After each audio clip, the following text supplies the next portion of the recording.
Flagship আর আপার mid range smartphone থেকে প্রতিনিয়তই গায়েব হয়ে যাচ্ছে 3.5mm জ্যাক, আর সেই সুযোগেই দিন দিন জনপ্রিয় হয়ে উঠছে ব্লুটুথ হেডফোন এবং নেক ব্যান্ড। আপনার জন্য কোনটি সেরা, ব্লুটুথ হেডফোন, TWS নাকি নেক ব্যান্ড? সেই রকম কিছু তথ্য নিয়েই আমাদের আজকের ভিডিও। আপনাদের সঙ্গে আছি আমি রিফাত। তো চলুন শুরু করি আজকের ভিডিও।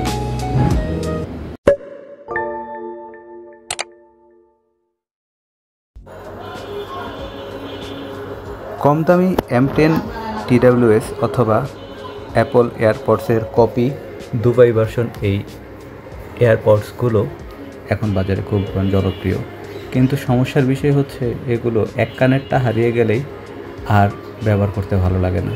আবার দেখা যায় অনেক সময় শুয়ে শুয়ে কাত হয়ে এগুলো ব্যবহার করা একটু কষ্টসাধ্য, কারণ কন্ট্রোলসগুলো এমনভাবে দেওয়া যে একটু চাপ লাগলেই অনেক সময় হেডফোনগুলো বন্ধ হয়ে যায়।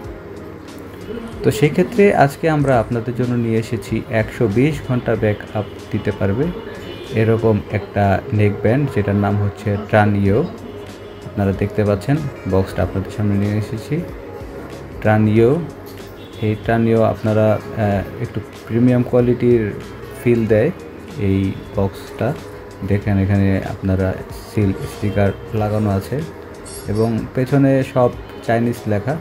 আমরা বক্সটা খুলি, বক্সের ভেতরে আপনারা পেয়ে যাবেন এরকম একটা ইউজার ম্যানুয়াল, আর এখানে পাউচের ভেতরে আছে একটা Type-C কেবল চার্জ দেওয়ার জন্য এবং দুইটা এয়ারপিক, এটা আপনার কানের সাইজ অনুযায়ী অ্যাডজাস্ট করার জন্য।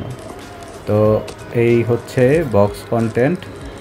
তবে আপনাদের এই ইউজার ম্যানুয়াল থেকে কোনো কাজ আসবে না, কারণ এই ইউজার ম্যানুয়ালে সব লেখাগুলোই চাইনিজ।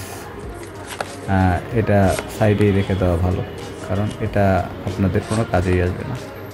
তো এই হচ্ছে বক্স লুক। এখন নেক ব্যান্ডের ডিটেলসে যদি আসি, তাহলে দেখতেই পাচ্ছেন এখানে নেক ব্যান্ডের লেফট সাইড এবং রাইট সাইডের যে অংশটুকু আছে সেগুলো একটু মোটা, বেজেলগুলো বড়। এখানে দেখতে পাচ্ছেন পাওয়ার বাটন, এবং পাওয়ার বাটন আমরা অন করি। Power button on. এখানে 83% একটা ডিসপ্লে আছে, ছোট্ট LED ডিসপ্লে, যেটার মাধ্যমে আপনারা চার্জ পার্সেন্টেজটা দেখতে পারবেন। এখানে আরেকটা বিষয় হচ্ছে এটা ম্যাগনেটিক, লেফট সাইড এবং রাইট সাইডের পিকটা ম্যাগনেটিক। এখানে যদি আমরা একটু পোর্টসগুলো দেখি, একটু লক্ষ্য করলেই দেখতে পারবেন যে এখানে Type-C কেবল ইউজ করার জন্য পোর্টস দেওয়া আছে এবং এটার উপরেই আপনি মাইক্রো SD কার্ড ব্যবহার করতে পারবেন, এরকম একটা স্লটও দেওয়া আছে। জিনিসটা ভালো লেগেছে। নেক ব্যান্ডটার সাউন্ড কোয়ালিটির কথা যদি বলতে হয়, তাহলে সাউন্ড কোয়ালিটি বেশ ভালো। এর বেস খুব লাউড এবং ডিস্ট্রাকশন, আপনি যদি হাইয়েস্ট ভলিউমে যান সেই ক্ষেত্রে ডিস্ট্রাকশন আপনারা পাবেন। তবে হাইয়েস্ট ভলিউমে এটা আপনার ব্যবহার করতে হবে না, কারণ যথেষ্ট পরিমাণে লাউড সাউন্ড। আপনি যখন হাফ ভলিউম দেবেন তখনই বুঝতে পারবেন যে আপনার জন্য এনাফ। এখানে আপনাদের Type-C কেবলটা একটু দেখানো প্রয়োজন। Type-C কেবলটা খুব প্রিমিয়াম একটা ফিল দেয়। এখানে ট্রানিও ব্র্যান্ডিংটা করা আছে এবং আপনারা হাতে নিলেই বুঝতে পারবেন যে খুব ভালো কোয়ালিটির।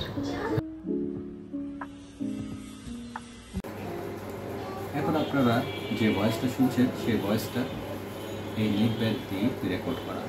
তো এইটার ভয়েস কোয়ালিটি কেমন সেটা আপনারা স্যাম্পলেই বুঝতে পারবেন। আমি স্যাম্পল অ্যাড করে দিচ্ছি, আশা করি এখান থেকেই আপনারা একটা আইডিয়া পেয়ে যাবেন। 1000 টাকার নিচে বাজেট রেঞ্জে এই ট্রানিও নেক ব্যান্ড হেডফোনটি আপনাদের জন্য একটি ভালো চয়েস হবে বলেই মনে হচ্ছে। এটির সাউন্ড ক্লিয়ারিটি ভালো এবং ভলিউম রেঞ্জও ভালো, বেসে আপনারা ভালো ব্যাকআপ পাবেন। অন্যান্য TWS এবং হেডফোনে কী সমস্যা সেগুলো তো আপনাদের ভিডিওতে আগেই বলেছি। যদি আপনারা এক কানের এক পাশ হারিয়ে ফেলতে না চান, তাহলে নেক ব্যান্ড ইউজ করাটাই আপনাদের জন্য ভালো। তো আশা করি আজকের ভিডিওর ইনফরমেশনগুলো আপনাদের কাজে আসবে। দেখা হবে অন্য কোনো ভিডিওতে। সবাই ভালো থাকবেন, ধন্যবাদ।